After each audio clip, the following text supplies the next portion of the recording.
You've argued in the past the media should not go around pointing out how abnormal these circumstances are. Why is that?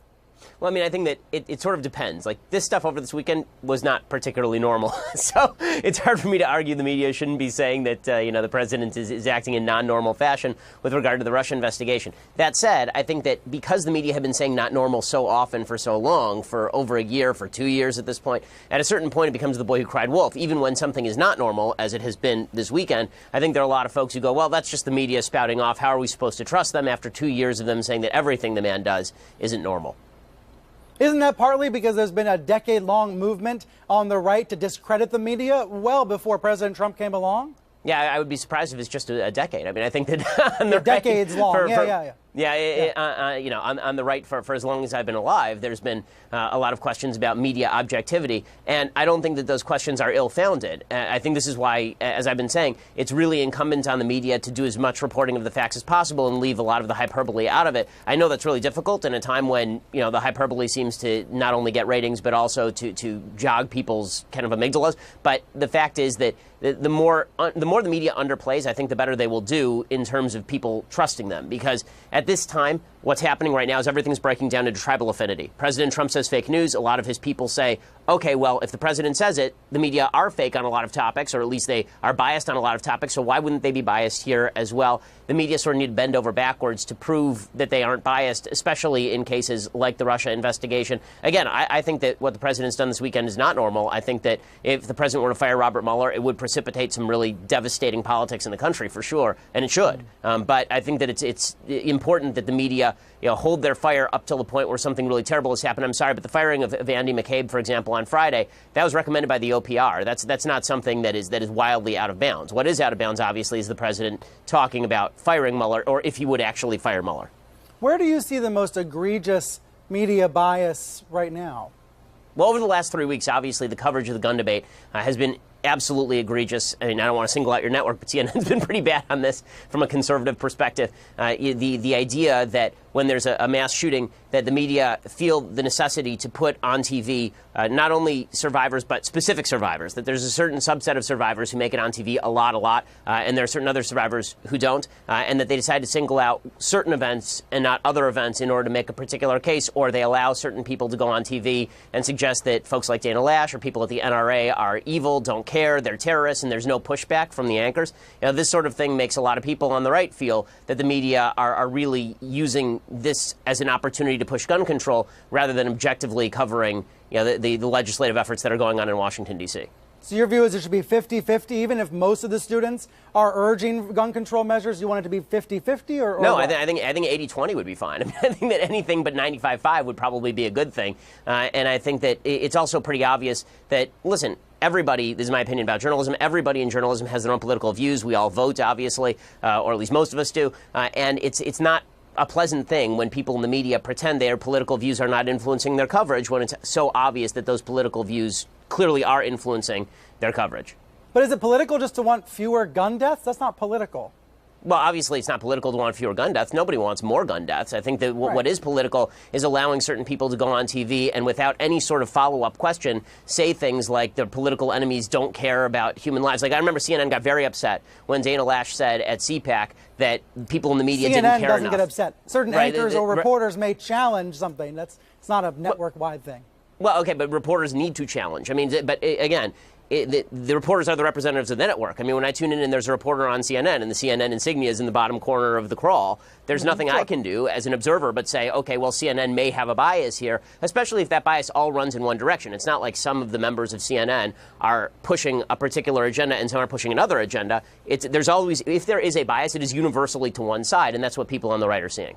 So you think the agenda that's being pushed is gun control by interviewing students who are scared to go back to school? Is that how you perceive it? No, I mean, I think that the agenda being pushed is gun control if there, again, is no pushback on questions that would be asked to any other guest. I think that tragedy is obviously a terrible thing, but it doesn't necessarily confer expertise, and that's one of the big problems here. You're very popular, Ben. Do you want to grab that? Yeah, exactly. Goodness gracious. It happens to all of us. I wanted to ask you, though, your website, The Daily Wire, a lot of other conservative media sites that have criticism of the press. I sometimes worry you all are trying to tear things down as opposed to make them better. It's one thing to critique and want journalism to be better, but sometimes I feel like you're just trying to get rid of journalism altogether.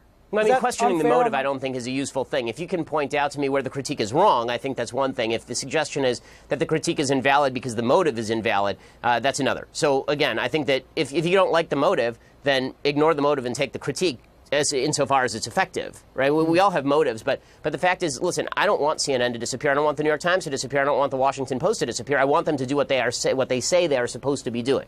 I want them to perform objective journalism if that's what they say they're going to do, and opinion journalism if they want to say that they're opinion journalists. That's fine. My problem is when this is why my critique of, for example, the New York Times op-ed page is far less than my critique of the New York Times objective journalism. There's a difference between op-ed and journalism. It's why my critique of MSNBC sometimes is a lot less strident, I think, than my critique of CNN, because CNN purports to be objective. MSNBC really does not purport to be objective in the same way.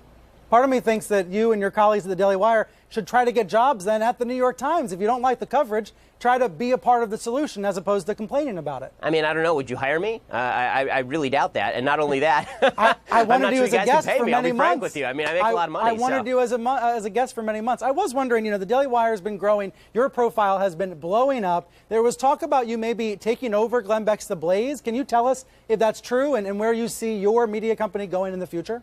I mean, all I can say about that is we're always looking for opportunities to grow, and we are very much fans of what Glenn does. Any opportunity we have to work with Glenn, like a lot of other folks, we're happy to take. All right, interesting tease. All right, Ben, great to see you. Thanks for coming on the program. Thanks so much. This whole idea of freedom of speech and this conversation is very important to me, and I'm glad to have you on to talk about it. So what started out as a neo-Nazi murder in Charlottesville and the president's failure to denounce Nazi and white supremacists exploded into a discussion in this country about the removal of Confederate statues. Have we gotten away from the point of what happened in Charlottesville, what it was really about? And it seems to me we clearly have, and I think that was the point of the alt-right and the white supremacists seizing on an issue that they know that there's actually broad public consensus on not moving a lot of these statues. There's a Quinnipiac poll that came out today showing that 50 to 39 Americans aren't big on the idea of moving all these statues out. So they seized on an issue that they think is a winning issue for them and then tried to broaden out their appeal that way. And I think a lot of folks on the left fell for it. They want to have this discussion anyway, and so they saw the opportunity to have this discussion. But it seems like a misdirection from what actually happened in Charlottesville. The issue in Charlottesville is white supremacy, not whether some people think that statues should come down or stay up, because clearly 50% of the American population doesn't want to keep these statues up just because they're a bunch of white supremacist racists. Did liberals get played by President Trump? I think pretty clearly they definitely fell for what was, whether he plans it or not, a trap for the left. I mean, he said, you guys don't have a limiting principle. You're going to go after statues of George Washington or Christopher Columbus or Thomas Jefferson. And now you're seeing that actually happen on the left. The most obvious stupid case is this banning of this reporter from ESPN named Robert Lee, an Asian guy, from covering an event at University of Virginia. The political correctness of the left is actually driving people into Trump's arms, even though Trump's initial response to Charlottesville and then his Tuesday response to Charlottesville was entirely wrong. I think that one thing that Trump has had, he's just benefited from the fact that the left is constantly reacting to everything he says with an enormous level of passion, and I think that that's actually a negative.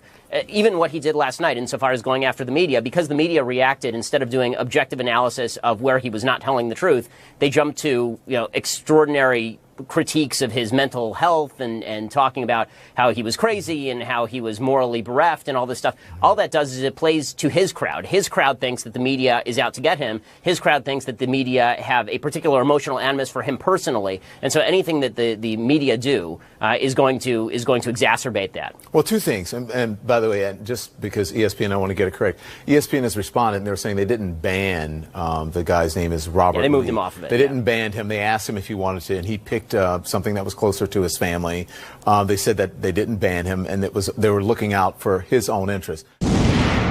They're trying to take away our culture. They're trying to take away our history. And our weak leaders, they do it overnight. The media is simply responding to people who are there protesting and to the story of the statues being taken down. The media hasn't called for the statues to be taken down.